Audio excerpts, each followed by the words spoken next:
ஊருக்கே குறி சொல்லிச்சான் பள்ளி, அது தானே விழுந்துச்சான் கழனிப்பானையில துள்ளி. அந்த மாதிரி புதுச்சேரிக்கு வருகை தந்திருக்கக்கூடிய தாவேகா தலைவர் அவர்களுடைய 12 நிமிஷத்துக்கான அந்த பேச்சு அப்படிதான் இருந்துச்சு.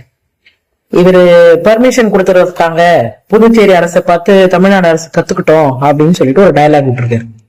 புதுச்சேரி அரசு இவரு ரோட் ஷோ காலையில 9 மணில இருந்து மாலை 6 மணி வரைக்கும் ரோட் ஷோ நடத்துறேன்னு ஒரு வாரமா உருண்டு பிறண்டு இதுக்கு பெர்மிஷன் கொடுங்கன்னு அலைஞ்சு திரிஞ்சு ரோட் ஷோக்கெல்லாம் கண்டிப்பா பெர்மிஷனே கொடுக்க மாட்டோம், நீங்க வேணா மீட்டிங் நடத்திக்கோங்க, அதுவும் க்ளோஸ்ட் மீட்டிங் தான், ஸ்ட்ரிக்ட் பெர்மிஷன்ஸோட தான் இந்த மீட்டிங்குக்கே பெர்மிஷன் கொடுத்துச்சு புதுச்சேரி கவர்மெண்ட்.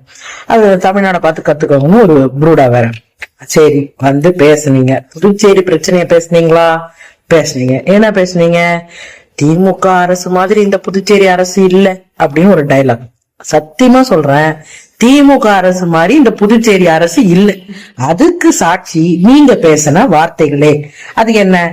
இந்தியாவிலேயே ரேஷன் கடை இல்லாத ஒரே மாநிலம் புதுச்சேரி, தொழிற்சாலைகளே இல்லாத மாநிலம் புதுச்சேரி, வேலை வாய்ப்புகளே இல்லாத மாநிலம் புதுச்சேரி, இங்க புதுச்சேரிக்கு மாநில அந்தஸ்தே கிடையாது. 2025 மார்ச் மாசம் இங்க மாநில அந்தஸ்து போட்டு 16வது முறை தீர்மானம் நிறைவேற்றி அவங்க ஒன்றிய அரசுக்கு அனுப்பியிருக்காங்க அப்படின்னு மூச்சு விடாம டம் பிடிச்சி கஷ்டப்பட்டு யார் யாரோ எழுதி கொடுத்தது இந்த கழனிப்பானையில துள்ளி குதிச்சு சொன்ன பத்திங்களா, அந்த மாதிரி துள்ளி குதிச்சிருக்காரு.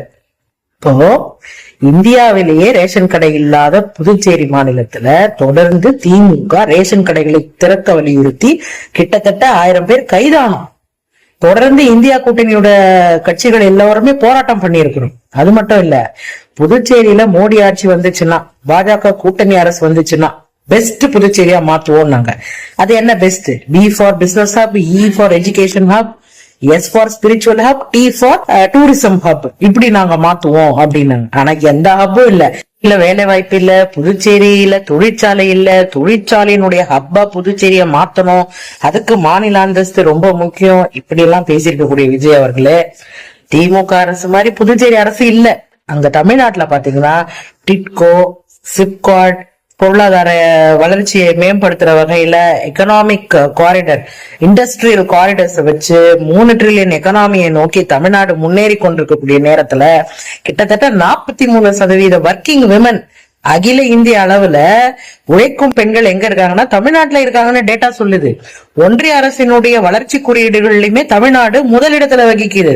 அது மட்டும் இல்லாம கடந்த 15 ஆண்டுகள்ல புதுச்சேரியினுடைய வளர்ச்சியை கம்பேர் பண்ணும்போது தமிழ்நாட்டினுடைய வளர்ச்சி அகில இந்திய அளவுல பெருத்த வளர்ச்சியாக தொழில்துறையில இருக்கு. ஆனா இது எதுவுமே தெரியாம கம்பி கட்டுற கதையை மட்டுமே இன்னைக்கு புதுச்சேரியில நீங்க பண்ணிருக்கீங்க. தொழிற்சாலைக்கு இண்டஸ்ட்ரியல் ஹப்பா மாத்துவது இப்ப இவரு ஒரு ப்ரூட் அவுட் இருக்காரு. இங்க இருக்கக்கூடிய கூட்டுறவு சங்கங்களை சிதைச்சு இன்னைக்கு மில்கள் ஓடிக்கிட்டு இருந்த மில்களை இயக்காம தடுத்து இன்னைக்கு தேதியிட்டு மூடி பாசிக்கு பாப்ஸ்கோன்னு புதுச்சேரி அரசினுடைய சார்பு நிறுவனங்கள் எல்லாம் மூடப்பட்டிருக்கு. இதுக்கெல்லாம் தொடர்ந்து திமுக தான் முன்னாடி நின்று போர் கொடுத்துட்டு இருக்கு. எதிர்கட்சி தலைவரான அண்ணன் சிவா அவர்களுடைய தலைமையில தொடர் போராட்டங்களுடைய வெளிப்பாடுதான் இன்னைக்கு ரேஷன் கடை திறந்து இருக்கிறதுக்கான காரணம்.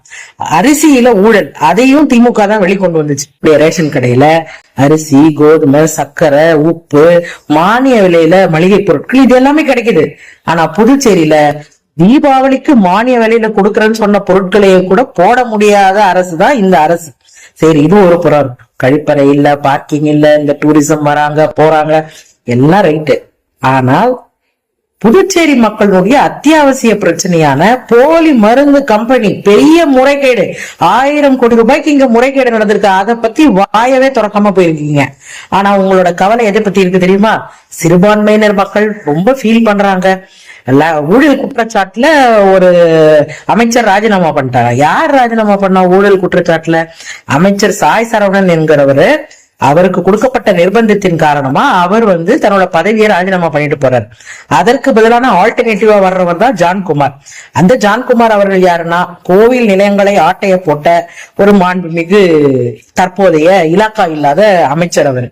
அவருக்கு இந்த அமைச்சரை இலாக்கா கொடுக்காம இருக்கீங்கன்னு ஆடு நினைதேன்னு ஓனாய் அழுத கதையா விஜய் அவர்கள் இந்த சிறுபான்மையின அமைச்சருக்கு குரல் கொடுத்துட்டு போயிருக்காரு.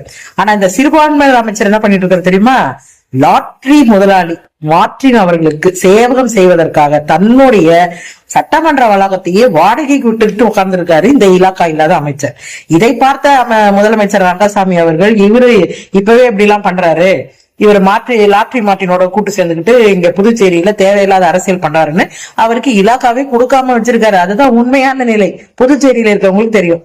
இந்த மாநில அந்தஸ்து பத்தி பேசுறீங்க இல்லையா, மாநில அந்தஸ்து இந்த 2025 கடந்த 15-20 ஆண்டுகள்ல நீங்க எடுத்துக்கிட்டீங்கன்னா அதிகப்படியாக தனிநபர் கவன ஈர்ப்பு தீர்மானங்களை முன்மொழிந்து மாநில அந்தஸ்துக்கு புதுச்சேரி வழங்கப்பட வேண்டும் என்று எதிர்கட்சி தலைவர் அண்ணன் சிவா அவர்கள், திமுகவினுடைய மாநில துணை அமைப்பாளர் அண்ணன் அனிபால் கென்னடி அவர்கள், திமுகவினுடைய பொருளாளர் திமுக சட்டமன்ற உறுப்பினர் அண்ணன் செந்தில்குமார் அவர்கள், காரைக்காலினுடைய சட்டமன்ற உறுப்பினர் அண்ணன் நாஜிம் அவர்கள், இவங்க எல்லாம் தொடர்ந்து தனிநபர் தீர்மானங்களை முன்மொழிந்த நிறைய பேர் அதிகப்படியா ஒரு கட்சியில இருந்து தீர்மானம் நிறைவேற்றிருக்காங்கன்னா அது திமுக தான்.